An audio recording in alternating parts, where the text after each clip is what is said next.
Just passing through, Day 1. This is the day the Lord has made. Let us rejoice and be glad. Psalm 118, verse 24. For thousands of years, men and women of every age, race, and culture have sought to understand the meaning of life. The people of our own time are no different. Throughout history, scientists and philosophers, theologians and artists, politicians and social activists, monks and sages, and men and women from all walks of life have discussed and debated many questions in the quest to discover the meaning of life. And while their discussions have been many and varied, all of humanity's searching for answers can be arranged under 5 questions. These are the 5 questions that humanity has been asking consciously and subconsciously since the beginning of human history. Although we may be unable to articulate them, you and I are constantly asking these questions in our daily lives, whether we are aware of it or not. Our whole existence is a searching to answer these 5 questions.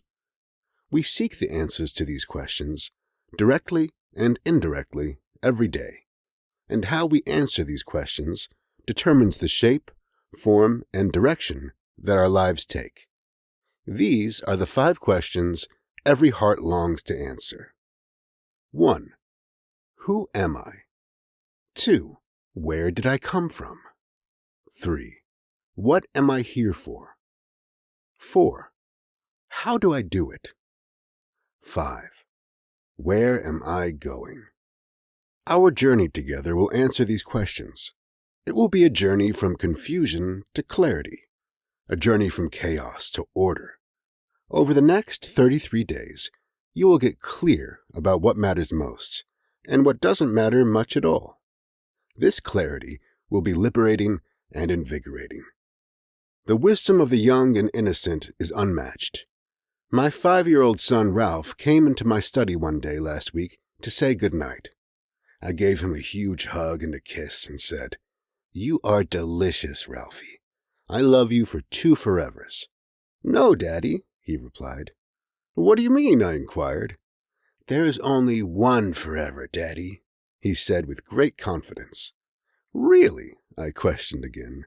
"Yes, this life is not forever. We are only passing through this world. The only forever is in heaven with God." Let's take a moment and sit with that.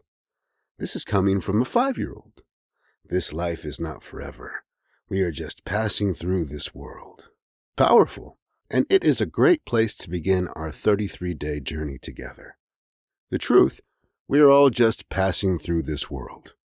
We are pilgrims. Life is a pilgrimage.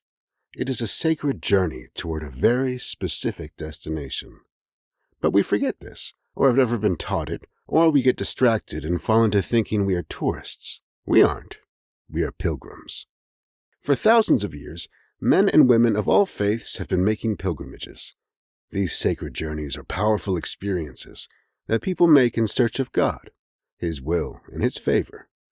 Most of all, these sacred journeys remind us that life itself is a pilgrimage, and that we are just passing through this place we call Earth. Over the past 30 years, I have been exceedingly fortunate to have had the opportunity to visit many sacred sites. I have visited Fatima more than 25 times, Rome and Assisi dozens of times, the Holy Land to walk where Jesus walked and witness the Gospels come alive like never before, and have walked the Camino twice. On these sacred journeys, traveling with pilgrims from all walks of life, I have witnessed thousands of people have life-altering experiences, and I have been personally transformed. I have also made pilgrimages to my local parish, the parish of my childhood, and the cathedrals and basilicas of countless cities around the world. A pilgrimage doesn't need to be an international adventure, and while I hope someday you can join my colleagues at Dynamic Catholic on one of our extraordinary pilgrimages, it is crucial that we understand that this 33-day journey we are embarking on together is an equally powerful pilgrimage experience. When I do travel on pilgrimages with groups, I always gather the pilgrims together on the first evening, after a long day of travel, to focus their hearts on two thoughts. This is the first. Life is a pilgrimage, but sometimes we need a pilgrimage to rediscover life. Sacred journeys focus our hearts, minds, bodies, and souls on what matters most. This journey from confusion to clarity allows us to live more fully than ever before, with passion and purpose. This is the second. Are you going to be a pilgrim or a tourist? Tomorrow, we will explore the difference between pilgrims and tourists. Today, let us be mindful that we are setting off on a journey together, a journey to the Holy of Holies, to the soul of Christ, to Eucharistic glory.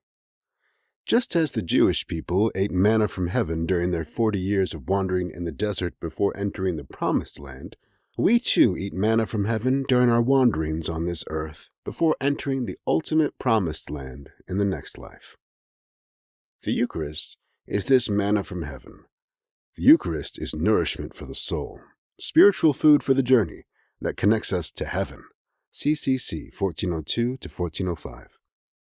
Each time we receive Jesus in the Eucharist, body, blood, soul, and divinity, we touch heaven. It is this Eucharistic glory that gives us the patience and courage we need for the sacred pilgrimage we call life. Trust, surrender, believe, receive. Lesson. Life is a pilgrimage. We are just passing through this world. Virtue of the day. Patience. The virtue of patience deepens your ability to meet life's challenges. It is a form of suffering. Though often mild, it does refine character and soul. You can discipline yourself to be patient. This is what the wise and happy do. Spiritual communion. Jesus, I believe that you are truly present in the most holy sacrament of the Eucharist. Every day, I long for more of you. I love you above all things, and I desire to receive you into my soul. Since I cannot receive you sacramentally at this moment, I invite you to come and dwell in my heart. May this spiritual communion increase my desire for the Eucharist. You are the healer of my soul. Take the blindness from my eyes, the deafness from my ears, the darkness from my mind, and the hardness from my heart. Fill me with the grace, wisdom, and courage to do your will in all things. My Lord and my God, draw me close to you, nearer than ever before. Amen.